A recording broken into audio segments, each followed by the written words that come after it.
Sorry.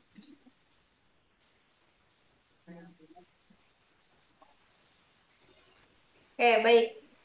Eh, kita mulai aja ya. Bismillahirrahmanirrahim. Assalamualaikum warahmatullahi wabarakatuh. Nggak ada yang jawab ini apa semuanya nggak mendengar? Waalaikumsalam warahmatullahi Waalaikumsalam. wabarakatuh. Jawab, jawab, jawab. Terima kasih yang sudah menjawab. Baik, selamat pagi semuanya. Salam sejahtera untuk kita semua. Di ruang Zoom ini juga ada Prof. Puji. Selamat pagi, Prof. Ada Bu Anissa. Selamat pagi, Bu Anissa, dan juga teman-teman semuanya. Semoga tetap sehat. Dan tidak lupa, kita kedatangan dosen tamu yang luar biasa, Mbak Vita. Selamat pagi, Mbak Vita. Oke. Baik, teman-teman, Mbak Vita ini merupakan Selamat senior. pagi semuanya. Halo, salam Oke, kenal. pagi, Mbak Elsa. Prof. Halo. Kayak ada itu ya, Mbak, loading-loadingnya gitu ya. Sinyalnya kurang bagus atau gimana ya? Iya, aku agak delay di sini Mbak Elsa. Mbak Elsa tapi jelas ya dengar aku. Oke, jelas-jelas sekarang jelas. Oke. Kalau Oke, tiba-tiba aku drop atau delay, kabarin ya Mbak ya. siap-siap. Oke, siap, Mbak. Ya, teman-teman, Mbak Vita ini merupakan Senior Project Officer BBC Media Action dan untuk pendidikannya, untuk S1 beliau sekolah di Universitas Pajajaran, satu sekolah ya, satu perguruan tinggi bersama Bu Anissa nih. Kemudian S2-nya di eh, Queen Mary University of London, jurusan Management and Organizational Innovation. Gitu teman-teman. Sebelum nanti Mbak Vita menjelaskan bagaimana memanfaatkan new media untuk meningkatkan kesadaran, kita foto dulu ya, biar masih seger sekaligus sebagai presensi kuliah dokumentasi. Silahkan dibuka.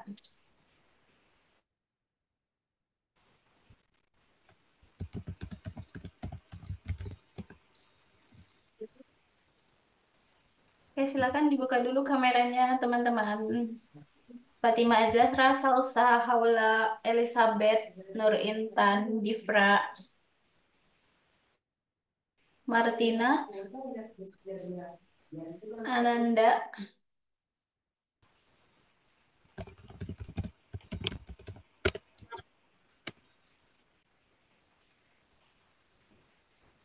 Oke, silahkan dibuka dulu ya. Azka, Azka, Kuina, Yuli, Indah Cahyani. Yo, semuanya dibuka dulu. Farisi, kemana Farisi nih?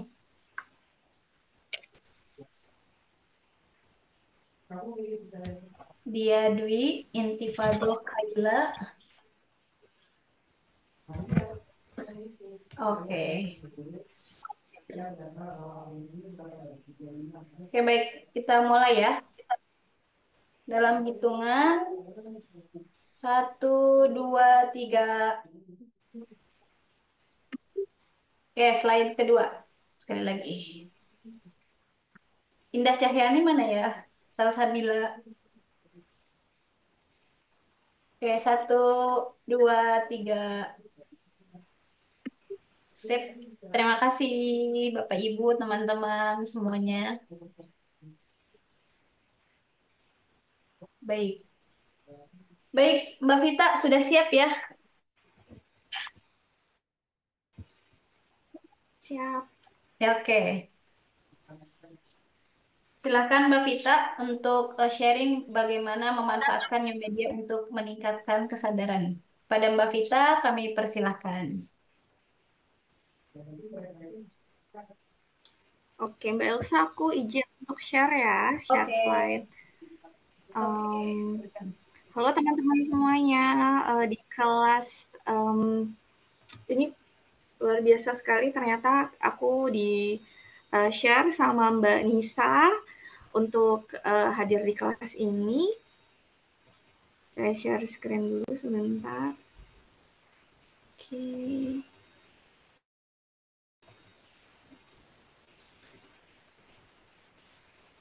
Sudah muncul kah? Belum, Mbak, masih proses. Masih proses ya. Oke. Nah, Saya udah. di-share kemarin sama Mbak Nisa untuk sip. Untuk sharing soal gimana sih praktek soal pemanfaatan media untuk meningkatkan kesadaran. Nah, untuk hari ini kayak kita bakal banyak sharing pengalaman aja karena kalau teori saya percaya Mbak Nisa, Mbak Elsa, dan teman-teman di sini mungkin udah jauh lebih jago daripada kami yang emang setiap hari kerjanya di lapangan. Sedikit perkenalan dulu, nama saya Pravita, saya di BBC, keluarga besar BBC sebenarnya sudah dari tahun 2015, saya waktu itu di BBC World Service, saya start karir di BBC itu sebagai intern, jadi teman-teman bukannya langsung jadi sesuatu, enggak. Saya dulu magang pertama kali di BBC waktu saya masih kuliah di London. Saya ikut program magangnya BBC World Service di sana. Habis itu setelah magang jadi contributor juga. Habis itu start 2019 baru di BBC Media Action.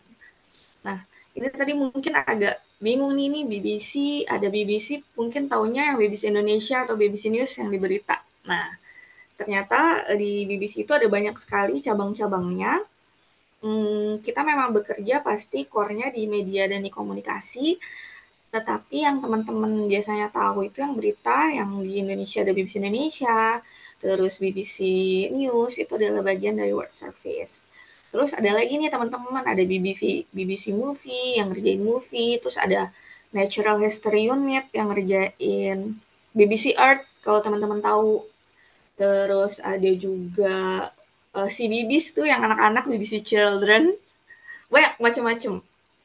Nah, saya sekarang sedang berkarir di BBC Media Action. Ini adalah salah satu kepanjangan tangan BBC yang mengerjakan proyek-proyek international development yang berkaitan dengan komunikasi dan juga media.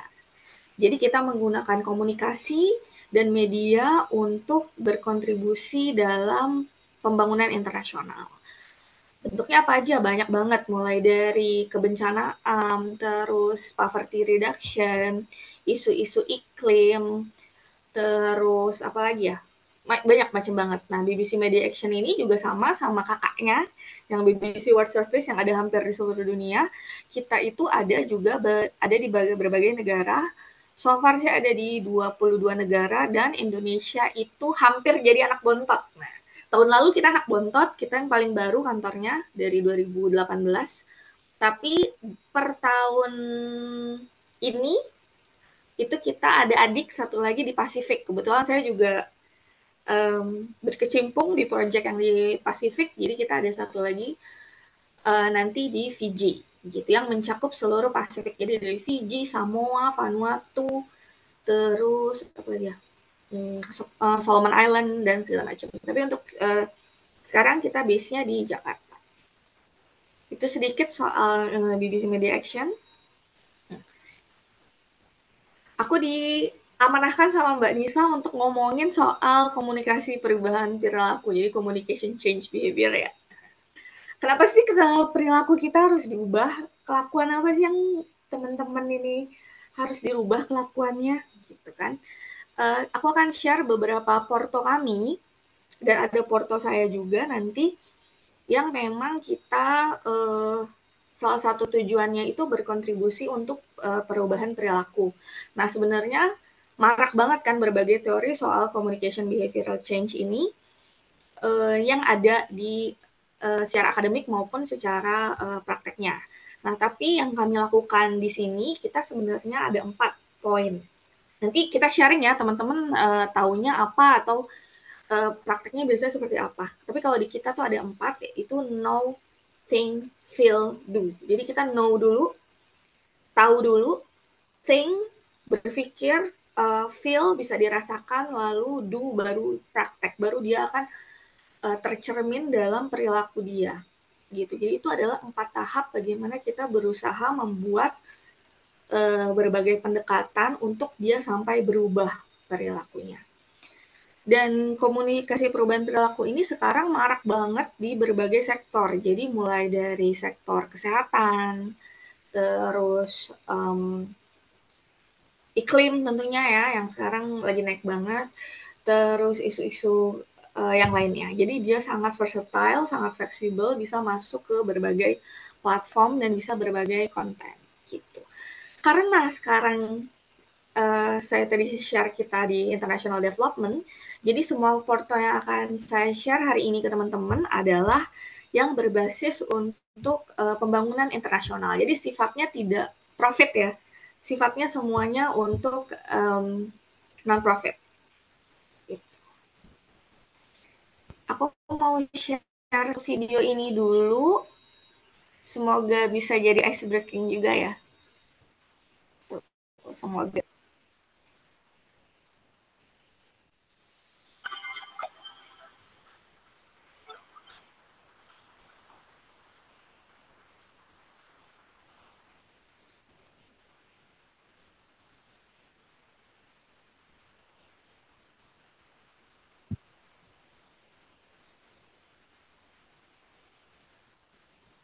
Musiknya nggak masuk ya, Mbak?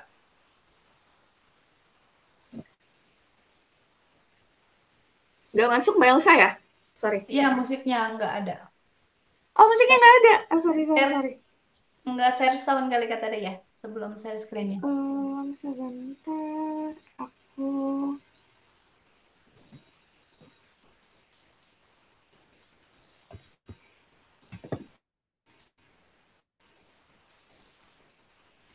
Aku stop sharing dulu berarti ya. Oke, Mbak.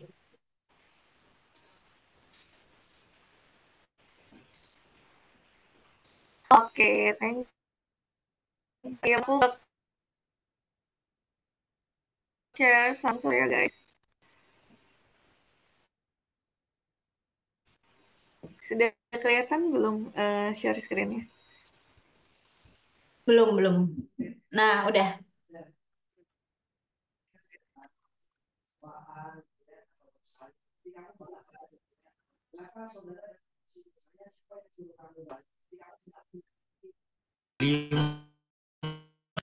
Kepunahan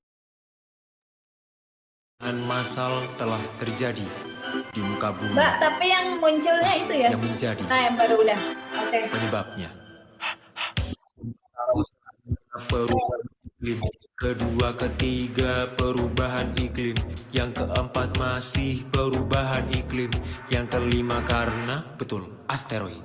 Rasanya jadi ingat sesuatu seperti sedang dejavu, namun tak perlu takut juga gelisah, karena nanti akhirnya bumi gak apa-apa, yang hidup yang papa. Bumi gak apa-apa, yang hidup yang papa. Bumi gak apa-apa, yang hidup yang papa. Bumi gak apa-apa, yang hidup yang papa. Perubahan iklim, cuaca ekstrim, pemanasan global, garis pantai naik, ini baru awal. 5 kalinya kepunahan massal, dan bumi tetap baik-baik aja. Ada atau tanpa manusia, bikin postingan sedih pakai lagu Ibu Pertiwi, buat apa? Gak perlu dibela karena nantinya bumi gak apa-apa, yang hidup yang papa. Bumi gak apa-apa, yang hidup yang papa. Bumi gak apa-apa, yang hidup yang papa. Bumi gak apa-apa, manusia yang papa. Hey!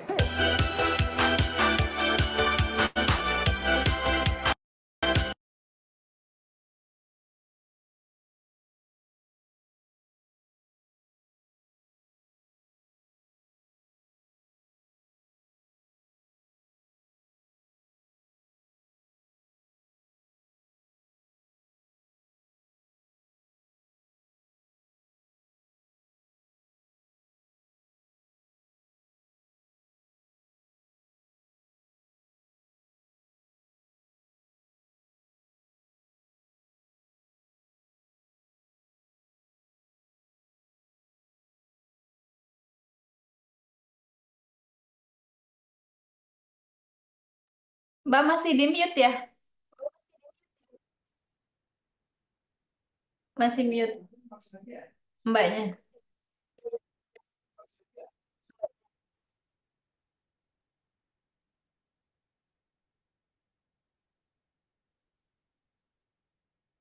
Halo Mbak Vita.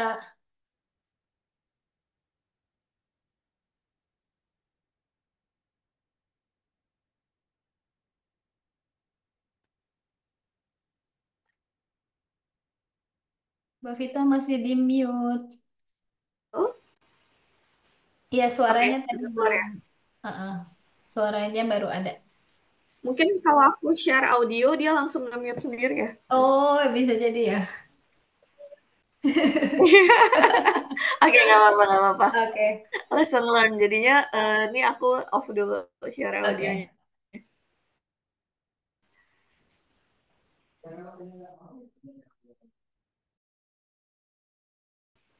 Oke, teman-teman, tadi itu adalah oleh Sobat Aksi di Aksi Kita Indonesia. Jadi kita punya platform namanya Aksi Kita Indonesia yang kita buat untuk itu salah satu proyek perubahan perilaku. Dan followers kita sebut Sobat Aksi. Nah, tadi itu adalah konten yang dibuat oleh Nizar, salah satu Sobat Aksi kita, yang memang udah ini nih, udah sangat kreatif banget sampai kita jadikan collab di Aksi Kita Indonesia. Ada yang tahu Aksi Kita Indonesia? Nih, biasanya orang tuh nggak tahu BBC Media Action, orang tuh taunya Aksi Kita justru. Aksi Kita Indonesia itu adalah salah satu project kita yang kita buat tahun 2021 bertujuan untuk bagaimana anak-anak muda bisa lebih memahami isu-isu pertumbuhan hijau dan juga isu-isu iklim. Jadi walaupun wah nih kelihatannya lingkungan nih ngomongnya ke lingkungan, tapi sebenarnya di dalam strategi kita itu sebenarnya lebih spesifik yaitu pertumbuhan hijau dan isu-isu iklim. Apa sih pertumbuhan hijau? Nah, itulah kenapa pertumbuhan hijau itu bagaimana uh, aktivitas manusia yang tidak bisa lepas dari konsumsi dan juga ekonomi itu tidak akan mengorbankan lingkungan secara besar-besaran. Gitu. Mungkin kalau sekarang kan lebih condong ke kapitalisme, terus bagaimana teman-teman itu mengkonsumsi tanpa memikirkan dampaknya untuk masa depan teman-teman. Kalau kita bilang, kalau tadi si Nizar bilang, sebenarnya bukan masa depan lingkungan, karena bumi itu nggak akan apa-apa kalau nggak ada manusia, masa depan kita sendiri. Gitu. Project ini tuh start di tahun 2021, tetapi proses penggodokannya sudah dimulai dari tahun 2019 akhir dan 2020. Jadi formatnya adalah digital activation, ada sosial media. Di awal itu kita coba Instagram, YouTube, Twitter, sama Facebook. Tapi sekarang yang sustain sampai besar adalah ada Instagram, TikTok, sama YouTube. Audiensnya sendiri sesuai sama objektifnya itu adalah sangat spesifik ya, youth urban sama peri-urban, umurnya 18 sampai 35 tahun. Walaupun sebenarnya semua umur ya bisa mengkonsumsi konten-konten di aksi kita. Wah, ada followers gitu. Kita dalam membuat konten kita sangat memperhatikan siapa audiensnya. Jadi kalau di media action itu, dan saya rasa BBC keseluruhan, riset itu adalah 60% dari eksekusi project. Jadi 60% riset, sisanya baru produksi dan lain-lain. Jadi benar-benar kita mau tahu bagaimana cara bikin konten yang works untuk target audiensnya yang youth urban sama peri-urban, umurnya 18 sampai 35. Nah, gimana tuh kita ngelakuinnya? Di tahap awal, waktu di tahun 2020 itu kita bikin yang namanya baseline research. Baseline research-nya ini agak serius soalnya buat aksi kita, karena ini jangka panjang. Karena kita berharap aksi kita sampai kapanpun juga, walaupun nanti proyeknya udah nggak ada, atau proyeknya sudah berganti, atau misalnya BBC Media Action sudah tidak ada pun, aksi kita tuh bisa tetap sustain. Jadi kita bikin baseline research yang cukup panjang dan cukup heboh gitu. Kurang lebih ada tiga riset yang kita lakukan. Yang pertama ada Youth Behavior Research, itu dilakukan in-house sama juga kita pakai agency. Terus kita juga bikin media consumption behavior. Jadi kita mau tahu nih anak-anak muda yang ada di urban peri-urban dengan umur sekian itu perilaku konsumsi medianya seperti apa gitu. Jadi itu kan nggak asal-asalan ya, karena saya mengkonsumsi TikTok misalnya. Jadi saya asumsinya semua rekan sejawat mengkonsumsi TikTok gitu. Kita nggak bisa kayak gitu. Jadi kita tetap bikin risetnya, ada FGD, ada digitalnya juga kayak gitu. Dilakukan FGD juga tidak hanya di Jakarta, jadi kita pergi ke beberapa kota besar di Indonesia, tidak hanya di Pulau Jawa, ada di Sumatera juga, di Kalimantan, dan juga di Sulawesi. Sayangnya kita belum sampai ke timur, mudah-mudahan nanti dengan berjalannya waktu dan aksi kita Indonesia makin besar, kita juga bisa nih bikin risetnya sampai ke Indonesia Timur. Ada pre-testing. Nah, kalau teman-teman perhatikan aksi kita Indonesia, mulai dari warna, tone, huruf, musik, segala macam, itu bukan hanya kita bikin logo, sampai logonya juga, itu kita bikin nggak asal karena teman-teman di kantor suka warna hijau, atau kita ngerjain isu lingkungan, jadi kita pakai warna hijau, atau tone-nya harus kayak gini, karena yang lagi tren kayak gini, enggak. Semuanya kita pre-test. Jadi kita bikin dulu, terus kita tanya nih ke teman-teman anak muda tadi yang kita libatkan dalam riset di berbagai provinsi di Indonesia. Kita tanya, kalau seperti ini kalian suka atau enggak? Kalau suka kenapa? Kalau enggak suka kenapa? Kalau warna seperti ini menurut kalian efeknya akan seperti apa? Itu kita benar-benar tanyain dengan in-depth ke mereka. Jadi kalau ini mungkin bisa diperhatiin juga teman-teman di aksi kita Indonesia, kalau iseng scroll, kalau iseng lihat TikTok kita, dilihat tipe-tipenya, itu semua berdasarkan hasil riset. Begitu juga dengan segmennya. Segmen Sinizar tadi, itu yang dibuat dari sobat-sobat aksi, itu juga kita based on research. Ternyata anak-anak muda itu pengen sesuatu yang close and personal, dekat dengan diri mereka. Jadi nggak bisa tuh kita satu arah, kita bikin konten, kita lempar, kita bikin konten, kita lempar. Mereka harus jadi bagian dari konten itu sendiri. Ada eksistensialisme yang dilibatkan di situ. Jadi kita juga ngajak orang-orang untuk anak-anak muda, para sobat-sobat aksi untuk ikut eksis di aksi kita. Gitu. Itu tadi untuk risetnya. Kontennya gimana? Pengembangan kontennya seperti apa sih? Nah, konten strategi kita semua berdasarkan riset, dan kita juga ada semacam riset yang di pertengahan ya, semacam midline-nya gitu ya. Jadi tim riset kami itu bikin digital evaluation-nya seperti apa. Oh, ternyata ada penurunan. Nah, tadi kan saya di awal bilang aksi kita di awal itu kita punya Facebook sama Twitter. Kita evaluasi nih, dan evaluasinya tuh ada yang beberapa bulan, ada juga yang tahunan. Ternyata Facebook itu udah nggak works untuk youth urban dan peri-urban di umur 18-35. Jadi kita drop. Karena sebagian besar audiensnya udah beda lagi, kita drop Facebook. Twitter juga ternyata ada slow, dan kita nariknya susah karena berbagai argumen. Jadi itu kita drop. Nah, persona di riset-riset kita ini soal anak muda Indonesia, itu kalau aku jelaskan sendiri ke teman-teman, mungkin kita butuh satu seksi khusus ya untuk sharing soal hasil riset kita. Tapi kurang lebih seperti itu. Itu yang pertama, konten strateginya. Yang kedua adalah kolaborasi sama influencer. Itu kayaknya udah otomatis ya. Kita kolaborasi influencer mulai dari yang tingkatnya selebriti, mulai dari Iqbal Ramadan, Nicholas Saputra, Nadine Chandrawinata, pejabat-pejabat seperti Sandiaga Uno, dan wah banyak deh pokoknya, sampai Ridwan Kamil pernah juga, sampai influencer-influencer untuk anak muda sendiri, termasuk si Nizar tadi. Jadi teman-teman yang labelnya pun bukan selebriti, tapi adalah influence untuk orang-orang di sekitarnya, itu juga kita ajak untuk kolaborasi di platform ini. Yang terakhir, nggak afdol ya kalau nggak trial and error. Seperti yang tadi, kita juga lempar dari hasil riset, mana yang works, mana yang enggak. Dan kalau enggak, kita cari tahu kenapa, entah kita perbaiki atau memang kita drop. Kayak gitu.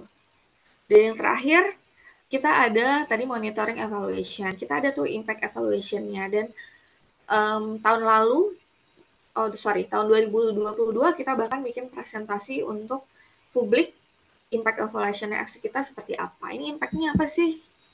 Emang ada dampaknya bikin sosial media platform kayak gini? Gitu. Kalau dilihat engagement-nya cukup bagus karena organik ya. Ini tuh organik ya, aksi kita Indonesia organik, kita nggak pakai ada yang endorse itu nggak ada karena editorial BBC tidak boleh itu endorse. Jadi kalau teman-teman lihat dengan hampir 350.000 followers, terus kita di TikTok juga 7,1 juta likes, terus di YouTube itu semuanya kita organik. Jadi ada manusia yang menonton itu dengan angka-angka itu, bukan endorse, kita juga nggak promote yang gede-gedean. Jadi itu semuanya organik. Aku mau share satu porto soal kesehatan. Ini tadinya mau aku play, tapi kayaknya kalau aku play nanti teman-teman malah ke disrupt. Jadi aku next nanti teman-teman bisa cari sendiri ya. Ini adalah program kami yang lain, namanya Balada Yayang Bebek. Ini cukup berbeda dengan aksi kita tadi yang soal isu-isu iklim untuk anak muda. Balada Yayang Bebek ini dibuat bertujuan untuk mengcounter mis dan disinformasi, hoax, rumor, berita bohong yang beredar selama masa periode pandemi ya, COVID-19 kemarin. Jadi di tahun 2020 sampai 2021. Formatnya dia PSA, Public Service Announcement, itu apa namanya? Berarti program ini ya, layanan masyarakat ya kalau di bahasa Indonesia kan. Audiensnya general, jadi bisa untuk anak-anak, ibu-ibu, bapak-bapak, semuanya bisa. Dan ini kita platformnya radio. Nah, menarik nih. Kalian pasti mikir, radio emangnya ada yang masih dengerin radio? Gitu. Kalau tadi kan jelas ya, digital activation. Semua orang sekarang digital, semua orang sekarang pakai handphone, pakai sosmed. Nah, ini radio. Kenapa nih radio? Nggak apa-apa, nanti aku bahas.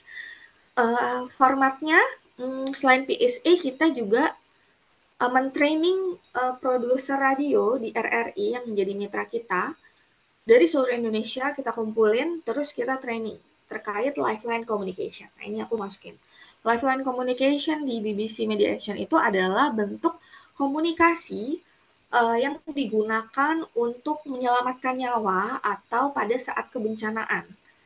Nah, ini sangat cocok digunakan di Indonesia sebenarnya, termasuk pada saat pandemi atau karena kita sangat rawan bencana ya, misalnya saat gempa, banjir, lifeline communication ini sangat cocok. Ini kita punya trainingnya sendiri dan kita sering banget nge-training. Kalau di sini untuk produser radio, kita juga nge-training teman-teman wartawan, teman-teman media, teman-teman NGO, teman-teman anak muda dengan segala inisiatifnya. Bahkan BNPB juga seperti itu. Jadi ini pendekatannya adalah lifeline communication. Itulah kenapa kita mengambil platformnya radio. Karena radio itu adalah media komunikasi yang saat kebencanaan atau saat masa-masa darurat, dia tidak akan off, dia tidak akan mati. Kalau digital activation, kalau kalian udah nggak ada internet, udah nggak ada jaringan, dia die, dia mati. Televisi apalagi, nggak usah dibahas. Apalagi koran, semua. Tapi yang frekuensinya masih akan nyala, itu adalah radio. Dan radio tersebar di seluruh Indonesia, bahkan di remote area, di daerah-daerah terpencil, bahkan hampir masyarakat yang dekat-dekat hutan sana, masyarakat di pesisir, mereka masih on dengan RRI lokal yang ada di sana. Itulah kenapa kita ambil RRI. Gitu. Bentuknya juga ada digital, tenang, Budaya yang Bebek juga ada di digital dan juga ada di radio. Prosesnya seperti apa? Again, kita ada risetnya. Nah, karena ini adalah project yang ada di saat pandemi, jadi dia risetnya nggak bisa kayak aksi kita yang 1,5 tahun dia riset full. Tapi ini risetnya kita langsung pre-testing. Ini works apa enggak, dan juga risetnya bagaimana memvalidasi konten-konten yang isinya misinformasi, disinformasi, berita bohong, hoax, rumor yang banyak. Misalnya kan waktu COVID itu sering banget ada di share-share di WA group gitu. Atau kita suka lihat di sosmed. Nah, itu tuh kayak gitu. Jadi tim riset lakukan validasi. Terus konten development-nya ya berdasarkan riset itu dia ada develop deh kontennya.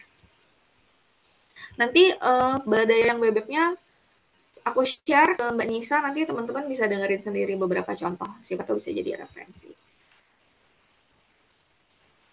Gitu. Ini selanjutnya adalah foto kita di sinetron. Nah, ini nanti teasernya juga, silakan teman-teman play ya. Soalnya nanti kalau aku play kayaknya dia akan off sendiri. Oke, ini kita pernah bikin sebuah drama sinetron yang judulnya Cerita Kita. Cerita Kita ini sebenarnya agak embed sama aksi kita ya, tapi aksi kita kan long term. Kalau Cerita Kita ini periodenya terbatas karena dia tampil di televisi, tapi sampai sekarang masih bisa teman-teman tonton di video. Kayaknya gratis deh, nggak harus subscribe setahu saya ya, jadi masih bisa ditonton.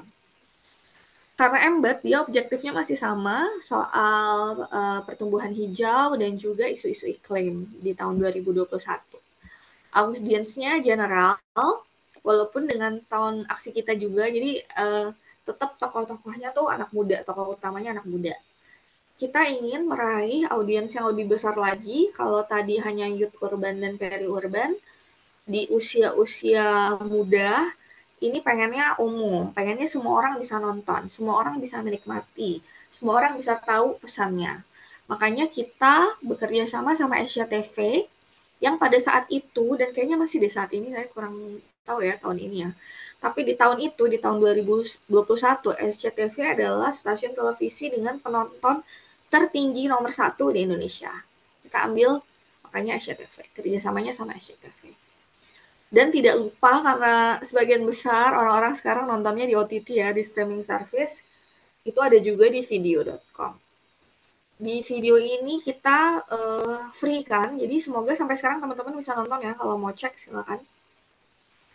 Ini gimana nih prosesnya? Prosesnya again pakai baseline research.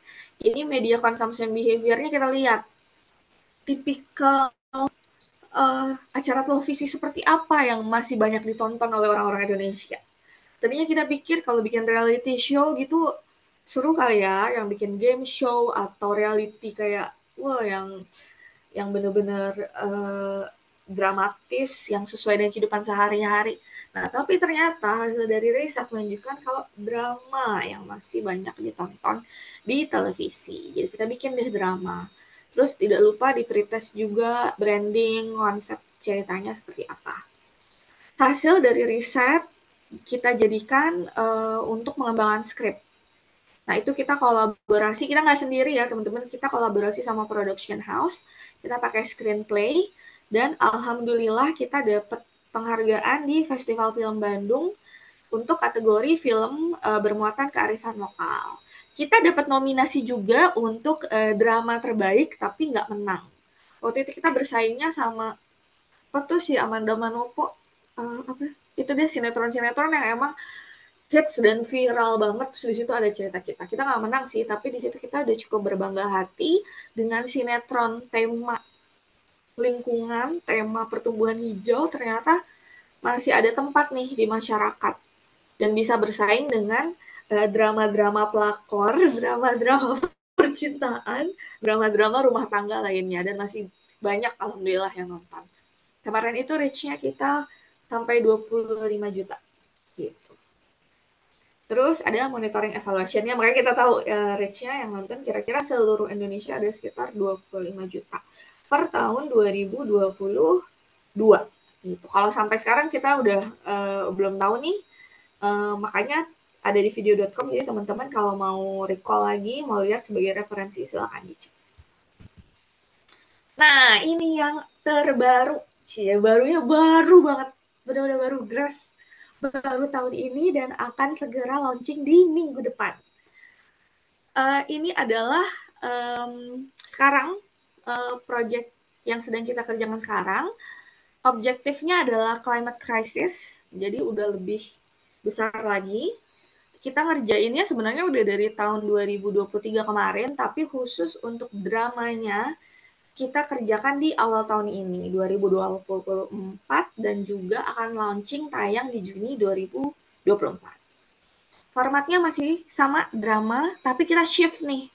Kita mau menyentuh youth urban. Nah, kalian nih youth urban nih, asumsinya anak muda urban, usia 18-35, yang tontonannya tidak lain dan tidak bukan tentu saja digital. Kalian kayak scrolling, nonton apa juga di TikTok, mau lihat update juga di YouTube, semua di IG, semuanya di sosmed. Nah, karena itu kita menggandeng salah satu platform terpopuler di anak muda Indonesia saat ini, yaitu Findes. Mana nih yang suka nontonin Findes? Jadi kita gabung sama teman-teman Findes, kita merangkul teman-teman Findes. Kita bikin sesuatu apa sih yang works untuk anak-anak muda Vivin Dedesnya mereka dan juga sobat aksinya kita terkait isu-isu iklim. Kita riset juga nih. Nah, kita riset juga, kita sharing sama teman-teman Findes. Kita, again, pakai youth media consumption behavior sama pretesting yang tadi aku udah jelasin. Prosesnya cukup lama. Ini setahunan. Mirip sama aksi kita Indonesia. Ini in-house, kita kerjain in-house, BBC Media Action.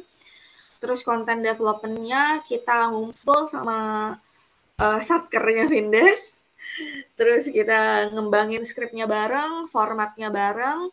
Terus terbentuklah sesuatu yang judulnya Sirkus Angkasa Raya. Wah, jadi judulnya aja udah aneh bin ajaib. Nah, konsepnya nanti seperti apa dari judulnya dan dari platformnya aja kalian tahu kan ya.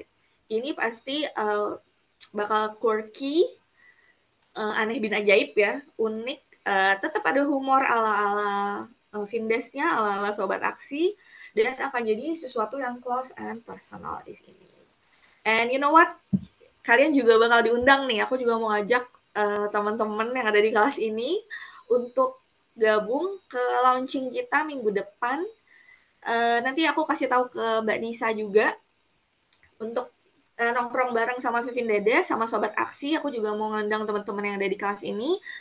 Tanggal 5, kalau kalian gak UAS ya, kalau kalian UAS, tolong please UAS aja untuk datang ke acara launching kita minggu depan gitu. Kalau lagi UAS gimana nih, tapi pengen banget nih aku nontonin Vindes banget, aku sebenarnya Vivin Dedes juga gitu. Jangan khawatir, kita akan membawa Sirkus Angkasa Raya ke IPB. Ya Mbak Nisa ya, tunggu aja tanggal dan mainnya. Kita akan bawa sirkus ini ke kampus kalian, insya Allah di IPB. Dan juga kampus-kampus lain di Indonesia di bulan Agustus, setelah kalian KKN, setelah kalian UAS, setelah kalian liburan. Nanti kita akan datang ke kampus kalian, lengkap dengan rombongan sirkusnya dan juga teman-teman Vindes juga. Gitu. Nah, ini yang terakhir, sebelum kita ngobrol-ngobrol, diskusi lebih lanjut, sebenarnya ini adalah porto pribadi aku. Kemarin itu dengan berbagai banyaknya berkecimpung di isu iklim, kesehatan, dan isu-isu lainnya, banyak banget sebenarnya fenomena-fenomena yang bisa kita diskusikan atau kita jelaskan secara logik, tetapi di dunia nyata itu bagaikan apa ya? Bagaikan legenda gitu. Nah, akhirnya aku dan seorang sahabat aku juga, kebetulan dia senior saya, seorang saintis, orang ahli biotek di Indonesia, kita menulis sebuah buku. Bukunya serial, tapi yang udah launching di bulan Januari kemarin ini terkait polusi. Jadi judulnya WKWK Land, yang ini curhatan alien versus balada polusi. Ini bentuknya fiction, dan isinya sebenarnya kita nge-reveal logik sama sains di balik fenomena polusi yang ada di kota besar di Indonesia saat ini. Apakah benar solusinya dengan disiram-siram? Apa sebenarnya harus manusia lakukan untuk mengatasi polusi yang emang kayaknya bingung kalau misalnya isu lingkungan sampah gitu, sampahnya dibersihin. Kalau polusi apakah asapnya mau kita tangkap-tangkapin atau gimana? Ini salah satu foto yang aku share juga. Udah itu aja sih teman-teman pengalaman aku di lapangan. Silakan jika ada pendapat menurut kalian itu works nggak sih hal-hal yang kita lakuin tadi? Guna nggak sih? Berhasil nggak sih? Terus gimana pendapat kalian? Kalian punya ide nggak? Kayaknya Kak nggak usah dibikin drama. Harusnya jangan kerja sama Vindes, harusnya sama Deddy Corbuzier aja atau Atta Halilintar. Atau gimana respon kalian? Atau kalian ada pertanyaan nggak? Gitu. Biar aku bisa lihat wajah kalian, aku akan stop share. Kembali ke Mbak Elsa. Silakan. Oke, terima kasih Mbak Vita. Luar biasa menarik sekali ya ini. Tahu, aduh Muhammad Raihan kamu tahu ya? Yeay. Oke, teman-teman, ada yang mau bertanya atau menanggapi tadi ya dari yang disampaikan oleh Mbak Vita? Ini menarik-menarik banget nih. Kalau silakan teman-teman dulu, baru nanti saya boleh bertanya juga ya, Mbak. Boleh dong. Atau ada yang mau tanya caranya jadi talent gimana? Boleh. Ada yang mau jadi talent. Ya, silakan. Mungkin Raihan, Huda. Nah, benar, Huda akan bertanya. Silakan Huda, langsung saja. Boleh. Oke, apakah suaraku terdengar jelas? Jelas. Oke. Benar. Sebelumnya terima kasih Mbak Vita atas materinya yang sangat insightful parah. Jadi sebenarnya kalau yang Parah ya. dari aku lihat apa Instagramnya Aksi Kita Indonesia itu kan lumayan cara penyampaiannya Gen Z banget ya. Maksudnya dengan eh, meme-memnya terus juga apa ya? Dia ngikutin tren tapi dikontekskan dengan isu yang dibahas gitu. Nah, kalau kayak gitu kan sasarannya emang Gen Z lah ya istilahnya. Tapi kalau dari eh, mungkin khusus dari Aksi Kita Indonesia ya, kalau cara untuk nge-approach untuk orang-orang yang di atas Gen Z itu cara yang dilakukan apa sih kayak gitu? Oke. Thank you, Raihan. Oke, mungkin langsung Memang dijawab aja ya, betul. Mbak. Iya, Silakan, aku jawab Mbak. aja biar nggak lupa soalnya. Ya. Walaupun proyeknya anak-anak muda, tapi ingatannya sudah uzur. Memang aksi kita itu di tailor itu kan benar-benar dijahit, di custom. Kalau benar-benar proses riset yang tahunan itu memang khusus kita gunakan untuk anak-anak muda. Kalau yang orang tua gimana? Sebenarnya kita ada proyek lain khusus buat komunitas komunitas yang ada di hutan. Nah, ini yang bapak-bapak, ibu-ibu. Kita ada tuh, tapi aku nggak masukin ke sini karena dia sangat berbeda gitu pendekatannya. Itu sama, pendekatannya pasti 60%, tadi aku bilang di BBC, di Media Action, 60% kita lakukan riset. Benar-benar riset, aku rasa IPB juga melakukan ini ya, untuk nge-tailor konten videonya, kita masuk ke desanya, kita interview mereka, kita bikin serangkaian metode penelitian yang memang works untuk bikin itu gitu. Dan kita kan punya objektif project ya, misalnya untuk orang tua itu sebenarnya lebih bukan green growth, tapi mereka livelihood Rehan. Kalau green growth untuk anak muda karena pertumbuhan hijauan, karena kalian masih panjang nih hidupnya, kalian akan berpikir sesuatu yang sustainable. Karena kalau dunia ini kayak Nizar yang bilang, kalau dunia ini hancur kayak 30 tahun lagi, yang hancur itu kalian, gitu kan. Kalau orang tua, kita masukinnya ke livelihood, yaitu mata pencaharian. Nah, mata pencaharian itu lebih relate sama mereka. Tadi ingat kata kuncinya, bikin sesuatu konten itu yang close and personal sama audiens kalian. Yang close sama personal untuk orang tua itu adalah di mata pencaharian, karena posisinya mereka adalah misalnya pencari nafkah atau mereka sudah aktif berkarir yang sudah settle. Jadi mata pencahariannya sebenarnya relate sama mereka terkait isu-isu iklim itu seperti apa. Misalnya mereka lodging gitu, lodging apa ya, kayu misalnya, mengambil kayu, atau mereka tadinya membuka lahan hutan untuk dijadikan persawahan seperti itu. Jadi berbeda lagi, Rehan. Kita juga bikin konten untuk itu, tapi bukan di aksi kita. Um, setelah it, setelah kita riset, kita mapping topik-topik apa aja yang works. Tadi misalnya livelihood. Tadi misalnya terus pertanian, terus ada agroforestry, terus ada misalnya pariwisata, segala macam kita mapping. Dari situ kita tahu topik-topiknya, dari situ kita tahu kita akan bikin konten seperti apa. Terus baru deh kita bikin video-videonya yang kita kasih ke untuk orang-orang tua itu. Dan platformnya juga bukan sosial media ya, Rehan. Tapi platformnya itu adalah diskusi desa kalau kita bilang. Diskusi komunitas, sorry. Diskusi komunitasnya kita masukin ke pertemuan-pertemuan mingguan di kelompok komunitas itu. Misalnya ibu-ibu itu ada ngumpul mingguan, kontennya kita masukin ke situ dan ada fasilitatornya. Jadi sangat segmented. Kita kalau bikin apa-apa bener-bener segmented banget biar yang nonton tuh organik. Jadi nggak kita bikin untuk anak muda, yang nonton kakek-kakek, nenek-nenek gitu. Jadi yang benar-benar tailor. Semoga menjawab ya, Rehan. Oke, jawab ya, udah. Oke. Ada lagi teman-teman? Harusnya ada dong. Oke, silahkan yang lainnya.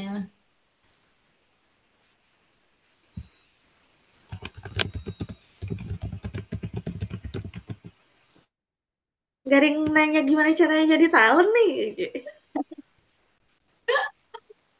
Biasa saya pada seneng. Oke, sambil menunggu teman-teman mahasiswa, Mbak Vita, mungkin aku mau tanya tentang tadi ya, Oh, IPB itu balada, gak? balada yang bebek. Ya, Nah, itu kan tujuannya tadi bagaimana eh, meminimalisir atau mengcounter berita-berita hoax gitu ya, disinformasi, misinformasi atau malinformasi menggunakan radio. Nah, radionya itu eh, apakah sudah bisa diakses di seluruh dunia? Misalnya udah masuk ke green apa tuh green radio atau ada eh, apa khusus gitu jangkauannya bagaimana, Mbak? kita bermitra dengan RRI. Jadi Baladaya yang Bebek itu diputar di seluruh jaringan RRI di seluruh Indonesia di Hmm. periode COVID-19 kemarin, jadi periode 2020-2021. Itu seluruh RRI menyiarkan. Walaupun kita masukin ke digital juga ya, tapi yang utama memang kita masukin ke seluruh jaringan RRI di seluruh Indonesia. Dan dia berbahasa Indonesia. Hmm. Jadi ya semacam iklan layanan masyarakat kali ya, tapi judulnya memang seperti biasa agak nyeleneh ya. Baladaya yang bebek yang itu hanya 1 menit, tapi merupakan Hmm. conversation antara dua kekasih ya, ada yayangnya dan ada bebeknya yang mereka sebenarnya ngomongin hoax-hoax yang ada di WA, hoax-hoax yang di WA Hmm. atau yang suka banyak di sosmed gitu. Itu di RRI sih Mbak Elsa. Keren, menarik. Ya kayak Mavindo gitu kali ya,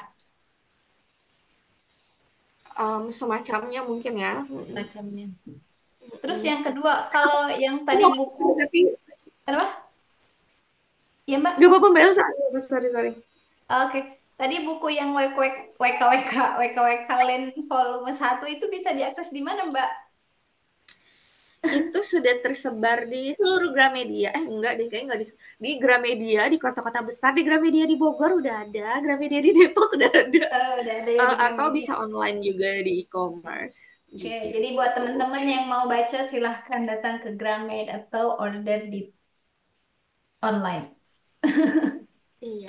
Oke, Atau silahkan yang mungkin di lainnya. perpustakaan IPB Oh, juga. perpustakaan IPB ya, ada juga ya. Biar gratis ya. Iya benar. Mahasiswa pengennya gratisan masalahnya, Mbak. Aku mendukung itu. Ayo guys, nanya guys. Yang lain mana? Ada lagi? Ada lagi. Mahasiswanya Mbak Anissa mana suaranya?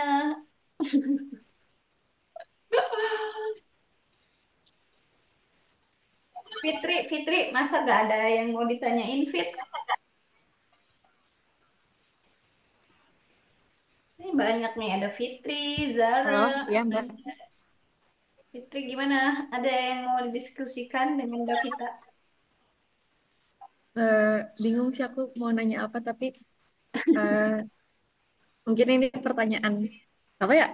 Aku aku bingung sebenarnya mau nanya apa, tapi mau nanya aja sih selama Mbak Vita tuh di social development ya tadi ya, di BBC. Field officer ya. Ada nggak sih tantangan-tantangannya yang mungkin relate sama kita gitu di KPM? Oke, makasih Fitri. Sebenarnya KPM itu, makasih, maaf, aku terlalu excited. Makasih. Sebenarnya KPM itu ini sih sangat relate ya. Sebenarnya kerja apa yang udah dilakukan sama teman-teman di KPM itu sangat relevan sama itu sebenarnya apa yang kita kerjain di Media Action. Bedanya kita udah dalam bentuk organisasi gitu ya. Jadi memang lebih terstruktur, lebih apa ya? Mungkin kita punya akses yang lebih gitu. Challenge-nya itu adalah challenge-nya banyak. Salah satunya mungkin kalau dari saya, bagaimana kita menjembatani berbagai stakeholder pemangku kepentingan. Stakeholdernya mulai dari pemerintah, terus perusahaan penyiaran. Perusahaan penyiaran kan sekarang nggak cuma televisi dan radio, tetapi ada digital platform. Terus ada juga perusahaan production house. Terus karena kita internasional, bagaimana kita juga harus mentranslate itu ke misalnya ke headquarter kita di Inggris ataupun ke sesama BBC Media Action di negara lain. Karena waktu kita bikin discussion club yang tadi aku ceritain ke Rehan, yang ini untuk orang-orang yang ada di daerah, di pedesaan, untuk livelihood, itu kita belum pernah bikin sebelumnya di Indonesia. Lalu kita harus sharing learning sama negara-negara yang ada di Asia Tenggara yang lain, di Afrika, di India, di Timur Tengah, metode pendekatan apa sih yang works. Kalau yang di Indonesia, kita udah ngobrol sama NGO yang di Indonesia. Tapi kan kita pengen bikin inovasi, ya nggak sih Fitri? Nggak afdal kalau nggak bikin yang baru kan? Kalau di mediation tuh nggak afdal kalau nggak bikin yang baru. Tapi kita pengen membuat pendekatan yang berbeda, yang membuat sesuatu itu jadi fresh, yang buat target audience kita tuh mikir, oh ini not just another content, not just another discussion, not just another communication gitu. Itu prosesnya tuh cukup lama, kita banyak meeting kesana kemari untuk sharing learning sampai kita dapat pendekatan yang itu. Udah dapat pendekatannya, kita juga harus menjembatani banyak kepentingan seperti itu. Kalau yang sekarang misalnya yang bikin Sirkus Angkasa Raya sama Vindes, itu kan nyeleneh banget. Kamu tahu kan konten-kontennya Vindes sekacau apa kan? Bagaimana kita menjembatani objektif kita yang pengen ngomongin soal climate crisis dengan konten-konten yang mereka yang quirky, yang benar-benar penuh dengan simbol yang tidak bisa diprediksi kan. Tiba-tiba dia joget-joget, tiba-tiba dia nyanyi-nyanyi, tiba-tiba dia ngapain gitu. Itu menjembataninya. Dan again kita punya riset. Nah, riset itu di kita tuh seperti Bible ya, yang udah harus ditaruh di jidat. Jadi segala sesuatu keputusan tuh harus berdasarkan riset. Jadi nggak boleh karena aku suka ini, karena aku suka warna tersebut, kita pakai warna tersebut. Karena aku suka lawak-lawak ini, nanti pendekatannya lawak-lawak ini gitu. Nggak bisa, semuanya harus berdasarkan riset. Dan itu menurut aku relevan banget sih sama KPM. Aku ngelihat juga Mbak Nisa juga banyak bikin aktivitas riset kan, itu menurut aku sangat relevan di kita. Aku mau cerita juga sedikit background pendidikan di kami ya. Jadi nggak semuanya itu orang komunikasi. Saya pribadi kan juga bukan orang komunikasi ya. Saya sama Mbak Nisa tuh HI dulu, terus kuliah malah kuliah inovasi. Terus produser kita nih, produser yang ngerjain konten dan drama, kita ada beberapa produser. Salah satunya itu arsitektur ITB, jadi nggak nyambung banget. Tapi dia memang punya background menjadi produser di acara-acara TV. Terus ada lagi yang emang orang komunikasi, orang desain komunikasi visual juga ada. Ada lagi yang orang filsafat loh. Atasan saya orang filsafat. Jadi banyak banget. Tim riset kita ada yang orang statistik, ada yang orang geografi. Jadi si ini justru itu menjadikan karya-karya kami tuh jadi karya-karya kita tuh jadi apa ya rich gitu. Jadi nggak monoton, nggak. Jadi fruitful banget, banyak banget di situ tuh influence yang beda. Gitu Fitri. Oke, makasih Mbak Fit. Aku mau nanya lagi. Aku mau Boleh. kan kalau misalkan bikin konten kayak gitu gitu kan kita tuh harus mikirin target segmentasinya siapa gitu ya. Nah, kalau misalkan yang kalau misalkan di mata kuliah Kompersos itu sama Mbak Nisa juga, kita tuh kan kayak kampanye gitu kan, Mbak. Kampanye mengenai sesuatu dan itu kayak eh, apa ya, kayak merumuskan pesan-pesannya gitu, apa aja pesan-pesan yang mau kita bawakan kayak gitu. Nah, kan kalau misalkan tadi Mbak Vita bilang kalau misalkan buat masyarakat pedesaan, buat livelihood gitu kan, gimana masyarakat pedesaan lah di rural gitu ya. Nah, nah, tadi adaptasinya itu bisa ke India dan di Afrika dan lain sebagainya di negara-negara lain. Nah, tapi kan bentar Pak, ini lagi banyak orang.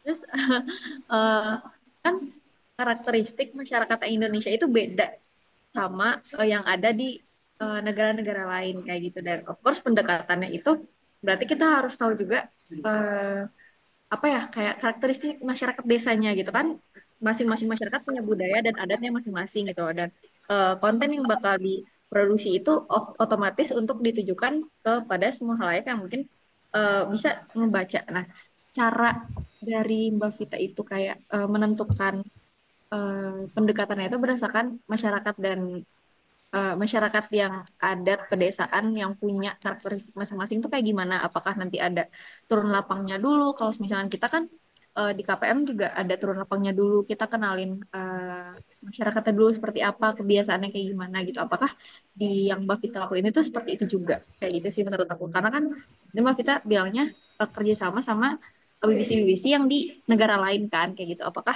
di Indonesia tuh turun lapang langsung gitu loh? Ya, ya betul. Kami turun lapangan langsung, bahkan sampai masuk hutan. Tim produksi dan tim riset sih, alhamdulillah aku nggak. aku ke aku ke daerah tapi nggak sampai masuk yang ke hutan-hutan gitu. Tapi teman-teman produksi dan teman-teman riset mereka sampai benar-benar masuk ke pelosok-pelosok, benar-benar yang harus naik apa sih kayak semacam sampan, jadi udah nggak masuk mobil dan segala macam, harus masuk. Kenapa? Ini kuncinya yang dari aku ya, nanti aku nggak tahu di perkuliahan seperti ini apa enggak. Kunci yang kita pakai di media action adalah yang pertama adalah kita lihat target audiensnya siapa. Jadi audiens itu udah menjadi satu tujuan gitu. Target audiensnya siapa? Kamu harus benar-benar tahu target audiensnya itu sespesifik mungkin. Jadi kalau kamu mau anak muda, oke, anak mudanya siapa? Anak urban, dari urban atau remote, di sebelah mana, umurnya berapa. Nah, udah ditentuin siapa. Kalau misalnya orang dewasa, apakah dia ibu-ibu, apa dia bapak-bapak, apa ibu rumah tangga, atau bagaimana, terus dia berada di mana. Terus dari target audiens diturunin, kalau kamu mau perubahan perilaku, kamu kan perubahan perilaku nih, tentu yang harus kamu ketahui pertama adalah perilaku. Perilaku existingnya mereka apa? Existing behavior-nya apa nih? Nah, di situ saat turun ke lapangan, kita cari tahu tuh, misalnya bagaimana kalau yang udah pasti sih kita media consumption ya, konsumsi media mereka seperti apa, apakah mereka punya handphone, apakah mereka tidak punya handphone, kalau punya handphone, aplikasi apa saja yang mereka konsumsi, apakah sosial media, ataukah cuma telepon, atau apa. Media consumption itu nomor satu, karena kita mau masuknya lewat situ kan, kita mau menentukan nih platformnya apa. Kalau mereka nggak pakai handphone, oke, fine, mereka pakai apa? Oh, mereka pakai kentongan, atau mereka pakai radio, atau mereka pakai apa? Media consumption itu nomor satu. Terus yang kedua, behavior mereka dalam mengkonsumsi apa? Misalnya tidak bisa membaca, tapi memakai sosmed. Kita pernah tuh punya kasus, kita lihat target audience yang dia pakai smartphone tapi dia tidak bisa membaca. Nah, itu kamu harus cari tahu. Dia berdasarkan apa? Berdasarkan suara, kayak warna, atau apa. Nah, udah dapat itu hasil risetnya. Tadi saya bilang di awal, kita sebenarnya pakai 4. Know, think, feel, do. Jadi level pertama yang harus mereka tahu itu know dulu, inform. Jadi banyak banget pendekatan kita yang dimulai dari inform. Inform. Jadi kita tidak melakukan kampanye, kita tidak melakukan advokasi. Kita hanya inform. Kenapa? Karena kita tadi dengan inform mereka jadi know, habis know mereka think, mereka feel, mereka do. Mereka know dulu, mereka tahu kalau ini misalnya salah. Dan mereka akan berpikir nih, oh ini salah, tapi saya harus tetap melakukan ini karena ini adalah mata pencarian saya. Habis itu mereka feel, apa nih? Apa yang mereka rasakan nih? Ini salah, ini mata pencarian saya, tapi sebenarnya saya bisa loh melakukan dengan metode yang lain. Mereka feel nih, mereka akan memutuskan, mereka akan melakukan mereka akan berubah atau mereka tidak berubah, baru mereka do. Do-nya mereka melakukan atau tidak melakukan. Di situ baru kamu bisa mengukur mereka benar-benar berubah nggak tuh perilakunya.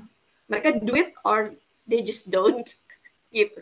Dan itu yang kami lakukan. Jadi kita memang tidak menginstruksikan orang untuk berubah, tidak. Kita menginformasikan, memberitahu agar mereka berpikir, merasakan hal tersebut, lalu mereka baru taking action. Di situ. Kenapa media action tidak melakukan advokasi atau kampanye? Karena editorial. Karena bagaimanapun juga, walaupun kita adalah International Development Arm-nya BBC, BBC itu kan tetap dia pakai editorial. Karena editorial itu kita tidak bisa melakukan advokasi dan campaign. Berbeda sama NGO yang lain. Itu sih kalau konsepnya, Fitri. Oke, Mbak Vita, terima kasih banyak. Oke, makasih Fitri dan Mbak Vita. Silakan jawab yang dari Mbak Anissa dulu ya. Ada di chat. Ada pertanyaan dari Mbak Anissa, ketika membuat konten berbasis audiens atau halayak, hal apa yang dipelajari dan apakah itu mempengaruhi cara pandang terhadap masyarakat dan perubahan perilaku? Terima kasih, mau dijawab. Kalau prosesnya tadi ya udah aku mention dikit di pertanyaan Fitri, gimana kita benar-benar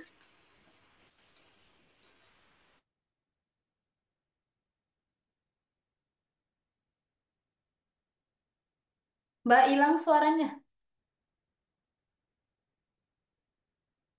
Halo Mbak Vita.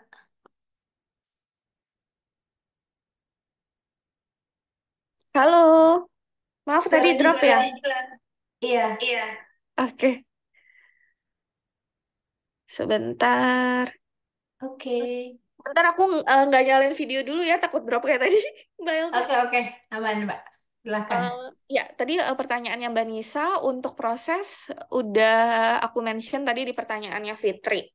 Sebenarnya itu tadi target audience adalah segala-galanya dalam menentukan pendekatan. Habis itu behavior consumption, terus kita pendekatannya know, think, feel, do. Untuk apa? Sorry, yang kedua apa ya Mbak Nisa? Maaf. Mbak Elsa, pertanyaan Mbak Nisa yang kedua apa ya? Nggak kebaca lagi di sini, Yang kedua itu apa penjelasan terkait yang udah dijelasin sebetulnya udah dijelasin di Kompersos gitu kan ya Mbak Nisa pernyataan yang ini. Hal-hal baru apa? Oh ini ada hal-hal baru apa yang dipelajari sama Mbak Vita pada proses itu? Dan Oke, apakah itu juga mempengaruhi cara pandang Mbak Vita terhadap masyarakat dan perubahan perilaku? ya ampun banget, banget. Hmm. Hal-hal baru yang dipelajari adalah karena kita mainnya adalah di Indonesia, aku bener-bener menyadari bahwa masyarakat Indonesia itu luar biasa diverse. Jangankan kita mau ngomongin ini ya, anak muda sama orang tua atau generasi. Anak muda, kalau kita melakukan riset misalnya, anak muda urban, ini sama-sama urban ya Mbak Elsa ya, urban Jakarta, urban Hmm. Surabaya, urban Jambi, urban Balikpapan, itu tuh berbeda. Kalian itu ya menurut aku luar biasa sih, generasi sekarang itu bener-bener yang em, kita punya personanya. Ini kalau mau di-share juga boleh sih, tapi kayak kita harus bikin sesi sendiri.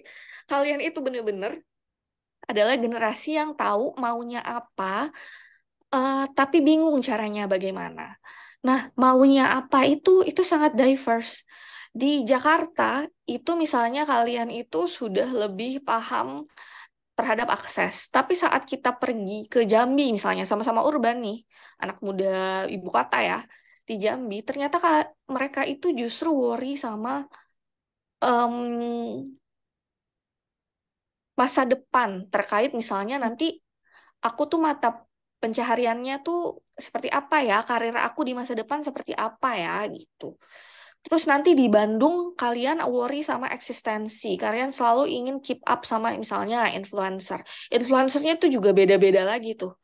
Di daerah itu sangat berbeda.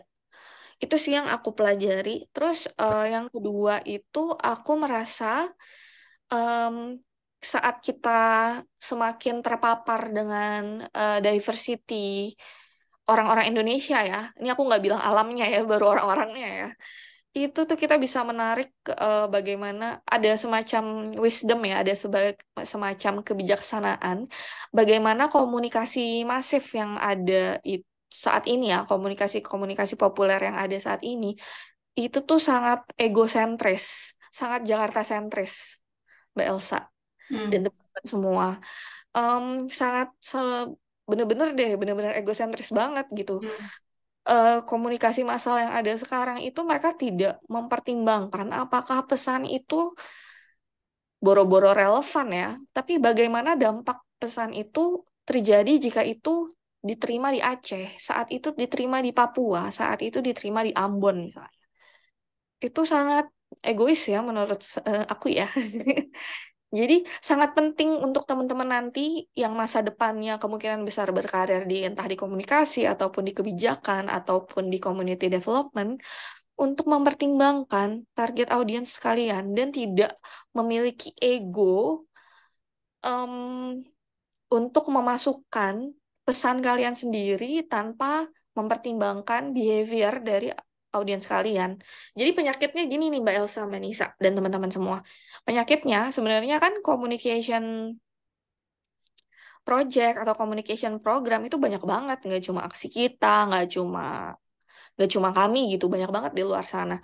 Tapi aku melihat banyak banget ego-ego yang ditaruh di situ. Jadi dia tidak banyak mempertimbangkan audiens yang ditujunya, tapi hanya mempertimbangkan selera ataupun maksud dari tujuan organisasi itu sendiri. Itu sih yang aku pelajari dan itu um, I don't think it's work ya. I don't think menurut aku itu nggak akan eh, menurut aku itu tidak akan tepat sasaran secara organik. Kalaupun itu works ya, mungkin butuh push, butuh promosi, butuh endorse dan segala macam. Tapi kalau secara organik, I don't think it works. Menurut aku ya, Ya. dalam pembelajaran aku selama ini. Dari cara pandang, itu dari cara pandang dulu waktu awal-awal sebelum terbiasa dengan pola bekerja yang 60 riset dan 40 eksekusi dan produksi, cara pandang aku adalah ya udah langsung aja di mapping Habis di mapping ya udah kita eksekusi kontennya gitu. Yang penting kontennya heboh, heboh, jreng jreng jreng jreng, kelihatannya keren. Hmm. Padahal em, nggak bisa. Perencanaan dan riset adalah kunci dari sebuah pembuatan konten atau pembuatan produk komunikasi. Makanya penulisan, jadi teman-teman walaupun ini udah digital banget ya, dari dari pembelajaran aku selama ini, penulisan adalah kunci dari konten yang baik dan works. Jadi semakin jangan dipikir karena sekarang digital activation itu yang paling potensial, lalu meninggalkan proses menulis. Proses menulis menurut aku tetap menjadi kunci untuk teman-teman. Jadi belajar menulis itu sangat penting. Apalagi ini masih masih masih mahasiswa ya. Aku salah satu penyesalan aku itu ini karena ada teman sekolah aku ya, ada Mbak Nisa di sini. Salah satu penyesalan aku adalah aku drop menulis waktu aku kuliah.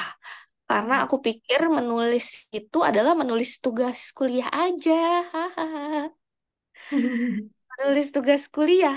Tapi menulis kreatif dan menulis kritis itu em, ternyata jauh lebih penting. Kayak gitu. Itu sih Mbak Elsa dan Mbak Nisa. Oke, terima kasih Mbak Vita. Sangat menginspirasi ya, insightful.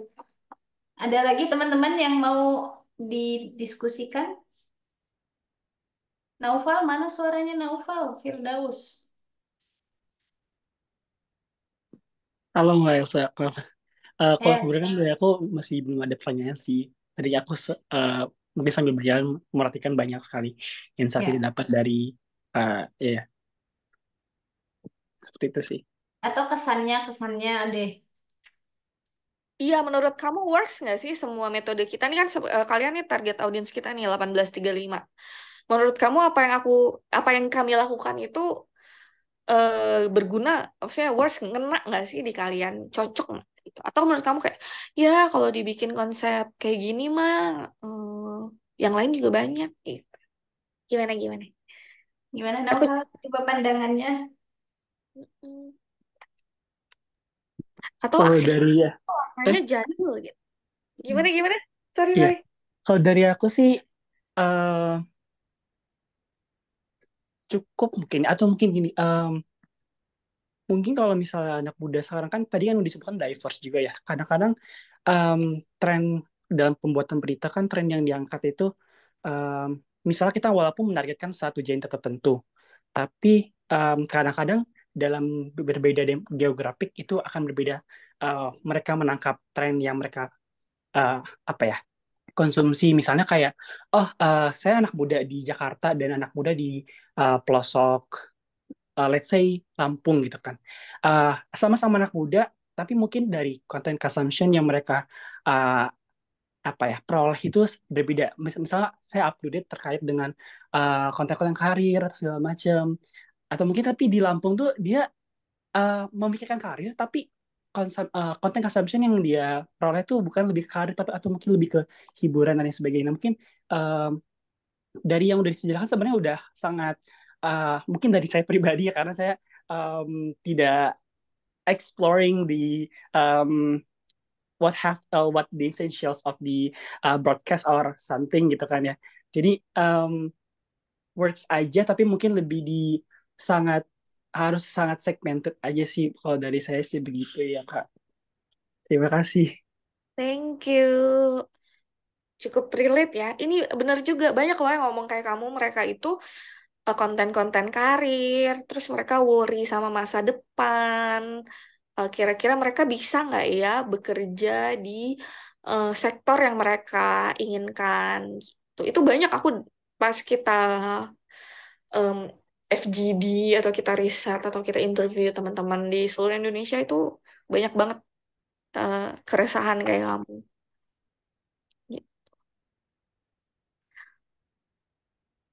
Oke. Ini ada chat dari Huda juga Mbak sebagai testimoninya sebagai pengguna Reels. atau penonton Reels aksi kita. Thank you nih aku share ke teman-teman produksi. Wih, langsung testimoninya Hmm. di sana. By the way, tim produksi ini aksi kita tuh nggak gede ya. Kita cuma ada 4 orang yang terdiri dari head of production, 2 orang produser konten, dan 1 orang desainer, desain grafis. Jadi aksi kita tuh bukan tim gede, aksi kita tuh 4 orang aja. Empat Tapi orang aja gimana Mbak cara biar solid 4 orang tuh?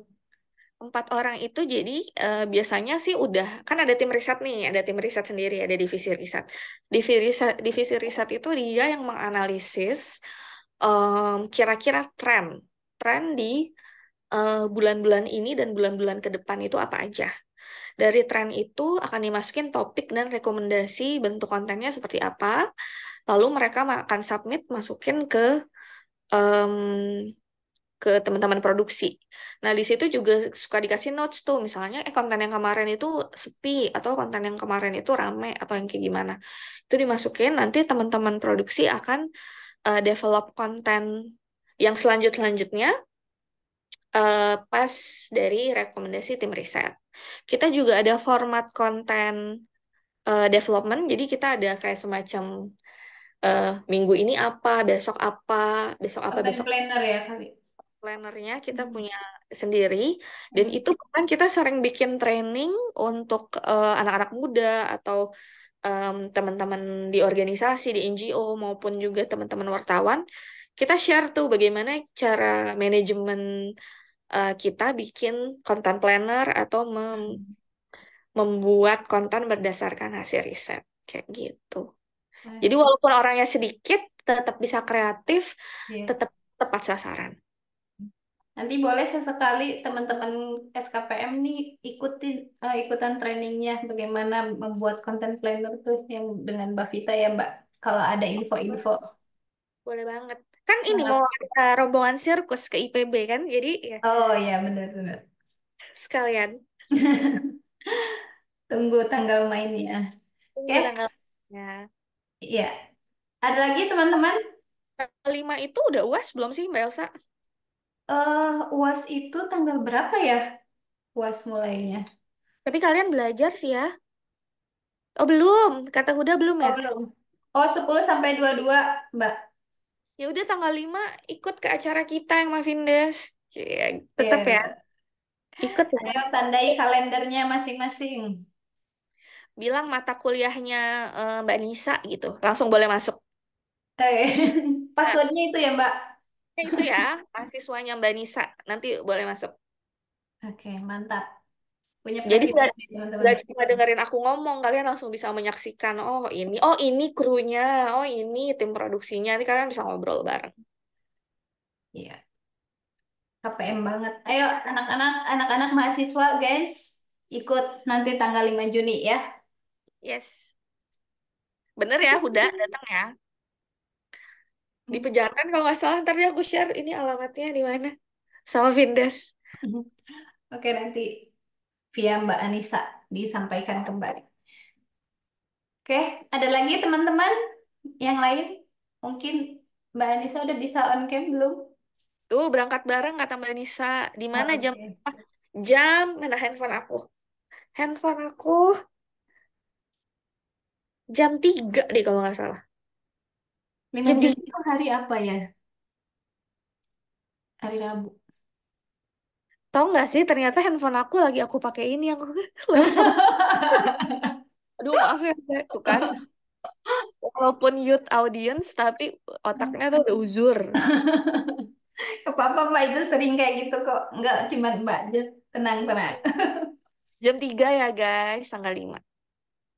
Lokasinya di Sejuk Bakmi dan Kopi Pejaten. Oke, datang ya. Tuh rombongannya Mbak Nisa. Oke. eh Karena tidak ada yang bertanya lagi, mungkin kita cukupkan atau terakhir mungkin Mbak Vita mau ngasih pesan-pesan khusus untuk teman-teman mahasiswa ini. Pesannya terima kasih banget udah diberikan platform ini, udah diajak untuk ketemu teman-teman, sharing juga, diambil baik-baiknya aja. Dan pesan dari aku, em, di masa depan sektor-sektor seperti ini ya, em, inisiatif seperti ini yang menghubungkan berbagai permasalahan manusia. Nah, itu kuncinya permasalahan manusia. Tadi kan lagunya si Nizar tuh permasalahan manusia yang mulai dari krisis iklim, kemiskinan, bencana, terus misinformasi, disinformasi ya, berbagai bentuk fitnah dajjal lah ya kalau kita bilang ya. Itu akan semakin banyak dan akan semakin banyak juga cara atau pendekatan yang bisa kita lakukan untuk mengcounter itu. Nah, di situ akan menjadi potensi dan juga kesempatan untuk teman-teman di sini. Apalagi teman-teman adalah teman-teman ini anak-anak IPB yang udah punya background secara keilmuan dan juga punya skill komunikasi yang bagus ya. Nggak cuma skill komunikasi itu bukan cuma ngomong ya, tapi juga membuat konten atau membuat suatu bentuk komunikasi produk kayak gitu. Jadi, karena itu teman-teman udah harus mempersiapkan diri dari sekarang. Jadi jangan mau hanya business as usual. Jadi teman-teman harus mempersiapkan diri dan juga berani untuk melakukan pendekatan-pendekatan yang berbeda dan baru di masa depan karena itu akan berkaitan sama karir teman-teman semua. Jadi udah deh dikurangin tuh hal-hal yang um, business as usual yang bisa dikerjakan oleh AI, robot itu kalian pelan-pelan di drop. Kalian udah harus berpikir sesuatu yang kreatif, sesuatu yang emang fitrahnya itu hanya ada pada manusia. Berpikir kreatif, critical thinking, menulis itu dibanyak-banyakin. Kalau kayak itu kalian tidak akan bisa digantikan oleh alat atau mesin apapun juga. Kayak gitu. Dari aku sih. Mantap. Terima kasih Mbak Vita. Berpikir kritis, berpikir kreatif, biar tidak digantikan oleh AI ya. Iya. Tetap otak manusia itu yang utamanya. Baik, sekali lagi terima kasih Mbak Vita atas sharingnya yang sangat bermanfaat. Dan juga kepada teman-teman juga terima kasih sudah menyimak. Semoga bermanfaat juga untuk teman-teman di masa depan, masa kini dan masa depan ya. Oke, dari saya cukup. Mohon maaf atas segala kekurangannya. Kita tutup. Assalamualaikum warahmatullahi wabarakatuh. Waalaikumsalam. Waalaikumsalam warahmatullahi wabarakatuh.